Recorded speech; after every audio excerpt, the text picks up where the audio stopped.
Hello everybody, DK here from Dwarf King Headquarters, and welcome to today's review. So today guys, I'm going to be reviewing a few new cards I added into my deck.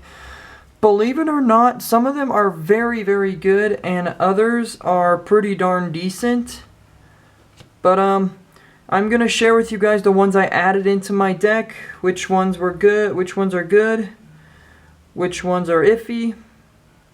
And yes, so let's begin with the review. The first thing I want to review with you guys is the first card I got. If you guys can see it, I'll actually... Can you see it? Darksteel Reactor from Darksteel. Pay 4 for Darksteel Reactor as indestructible, so that's already good enough. At the beginning of your upkeep, you may put a charge counter on Darksteel Reactor, so each time it's your turn, you can put a charge counter on it, so it's very good in either decks. But I have it in my flyer deck, and it's annoying enough.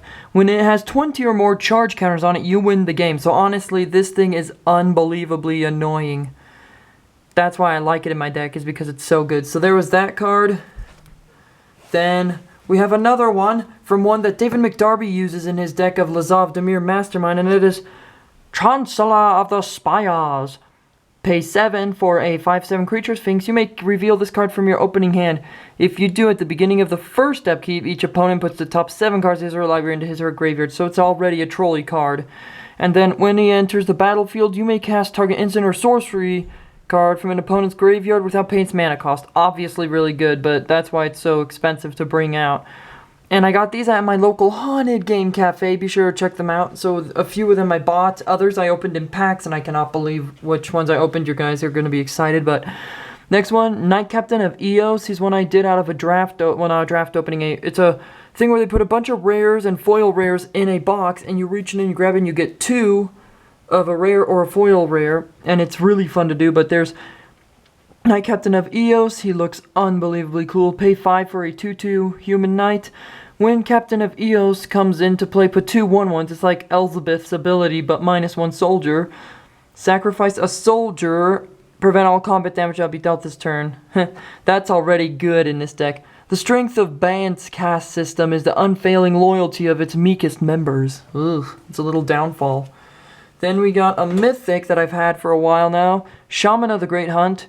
Pay 4 for a 4/2 with haste. When a creature you control deals combat damage to a player, put a +1/+1 counter on it. And Ferocious, pay 2 in either green or blue. Draw a card for each creature you control power 4 or greater.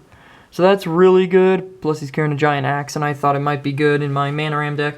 Then we got Wolfbriar Elemental from... Please focus, camera. From the set World Wake. You can see it right there. Pay 4 for a 4/4 creature elemental multi-kicker. When Wolfbriar Elemental enters a battlefield, put a 2/2 green wolf creature token onto the battlefield for each time it was kicked. So say you kick it for 7 times, boom, 7 2/2s out. So it's a really good card. And then of course from the packs that I'm happy about.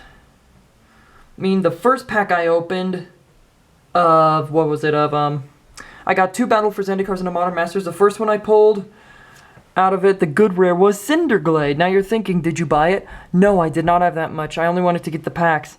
Cinderglade, this is probably the best opening I've had so far. It's like MTG McQuack's sister. She ends up getting all the good stuff, and he ends up getting crappy stuff. Land, Mountain Forest, add red or green to your mana pool. Cinderglade enters battlefield tapped unless you control 2 or more basic lands. On the volcanic continent of Akrom, bizarre vegetation clusters around gas vents, and jagged mountain peaks rise high into the air. Sounds like my place. Just kidding. Then we got Grow Rumbler. Even though if it's an uncommon, it's a foily and I like it. 4 for a 3/3 trample. Landfall. Whenever a land enters the battlefield under your control, he gets +2/+2 until end of turn. The land will not wait for the enemy to arrive from Nisa Ravine. I mean, look at that, dude. That thing's freaking huge. And then, so it's like I open the first pack, I get, let me set that out, I get Cinderglade, and I'm thinking, okay, that's not a bad opening. Open a Modern Masters pack, I get a mother freaking Spellskite. Oh, baby, that was unbelievable. I thought it was going to be like a Emrakul or Ulamog or Kozilek from the color, but then when I saw that name, I'm like, that's pretty darn good.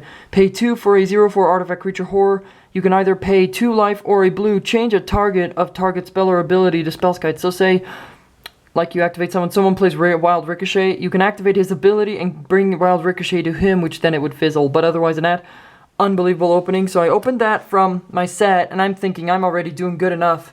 And my friend said if I get anything better than that, he's gonna be mad. And guess what I end up pulling out of the last pack? Kaboom! Gideon, the proud owner of Zendikar.